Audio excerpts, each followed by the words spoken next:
I don't think a lot of art is funny. I mean, it depends on what you think art is, you know? Get it together, girl. Is a stand-up piece, is that, you know, comedic art? I think of like an artist like Camp Monkman, like his work is funny, it's drag, it's painting, you see humor in it, you also see the atrocities of colonization. You know, there's a lot of tension there. Again, it creates that tension with the viewer, and I think that that's the power of using comedy in art. My name is Ra, I'm a video and performance artist. My art is very camp, and it uses a lot of humor strategically as a way to make it accessible and seduce the viewer into the conversation, issues that perhaps they don't want to be confronted with. So liberating. After today, you will never be called a box ticker again. But on top of that, there's the humor, there's also the camp. I had my bitch boots on. They're Prada. As a young activist, in my early 20s, I was a bartender at a lot of gay clubs.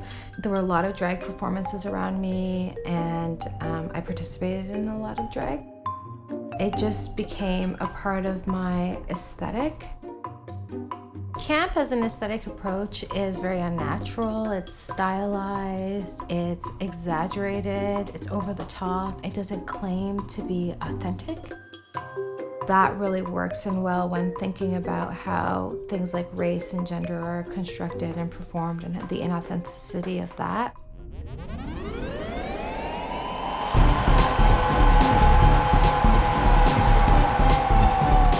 Where is all the talent in this galaxy? We need to find someone special. The crown must have it all. Messier 82. Bring forward the stars. Supernova is a game show parody. It consists of 3 characters that I perform that are active in my practice. So I have Oreo, who's my white supremacist nationalist character who kind of performs this extreme whiteness and nationalist rhetoric. Hashtag avoid the sun. Fatima, who's my traditionalist, neo-orientalist character who plays this caricature of the exotic other. And then I have Coco, who's my hybrid, post-human alien character who like refuses to participate in any kind of colonial language and uses their body and gesture and a diasporic queer dance style called whacking as a form of language. Game show provides a platform for me to explore racial and ethnic performances. I have no idea what I just saw. Partner's like, I don't know how you come up with these ideas. He's like, yeah, I don't know how you do this.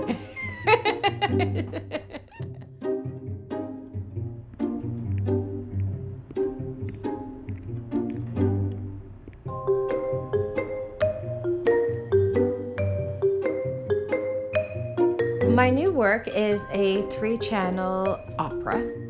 It's actually not an opera because I realized that an opera has to be a live performance. Operatic. It's performative, there are many characters. It's in a constructed environment, a kind of science fiction, sci-fi, fantasy world. It's focusing on the experiences of survivors of self-immolation.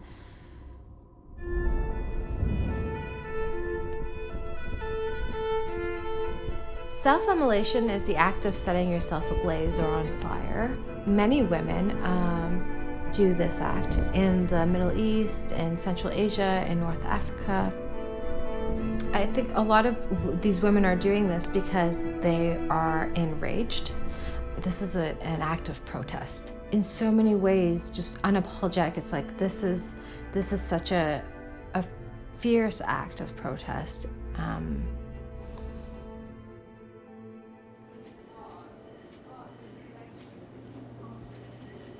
How's it going, guys? I could not find any comedy or humor in this current project. It's such a serious issue, the situation of self-immolation. It wasn't something that I could easily make a joke out of or felt that it was ethical to do so. There was a 2007 study that said 4 women in Iran self-immolate a day. So there is a real urgency to talk about this issue. I was invited to go to Central Asia and create a documentary about the topic of self-immolation. A researcher I was working with went to these spaces and interviewed women and talked to them and asked them if they wanted to participate in a documentary, and they expressed that they were not interested. The Hope Center is a safe space for women, and they really didn't want to be defined by their experiences. At that point, I was invested, and I wanted to see what I can do with my practice to help raise awareness. Okay, well, if you can't tell the story through documentary, maybe art can't offer a truth. Maybe I should go towards something like a more fictional, stylistic representation of this as an homage to these women. And that allowed me to kind of start bringing in my practice more and my approach in hopes to generate a conversation or raise awareness, but not to claim that this is a truthful representation.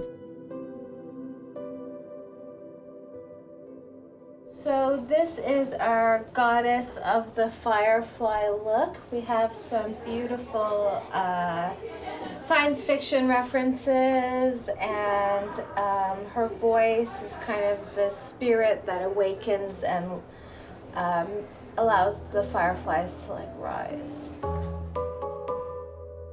Rather than perpetuating a narrative of learned helplessness and the victimization of women, my focus was female agency and rage. So the goddess awakens the fireflies, symbolizing the internal flame that leads one to perform this extreme and embodied act of resistance.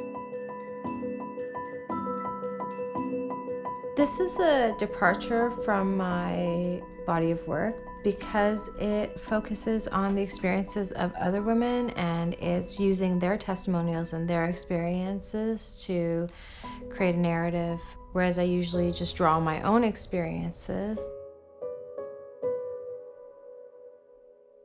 Now I have a kind of responsibility to these women to tell their experiences in a way that I think is considerate and sensitive. Going through this process has involved a lot of self-reflection and consideration, and just writing a pro and con list of, what is this offering and who is this servicing? Who is this for? If you're going to tell the story, how can you do it in a way that will benefit this community? There is definitely a part of me that still is negotiating whether or not I have a right to do this. And if I'm doing it correctly. But I'm working through it, I guess.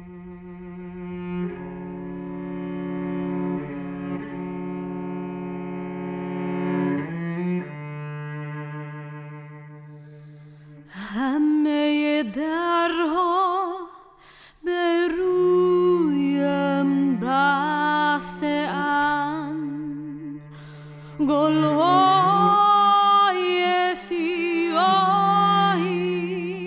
که پژمرده شده اند چاره آخری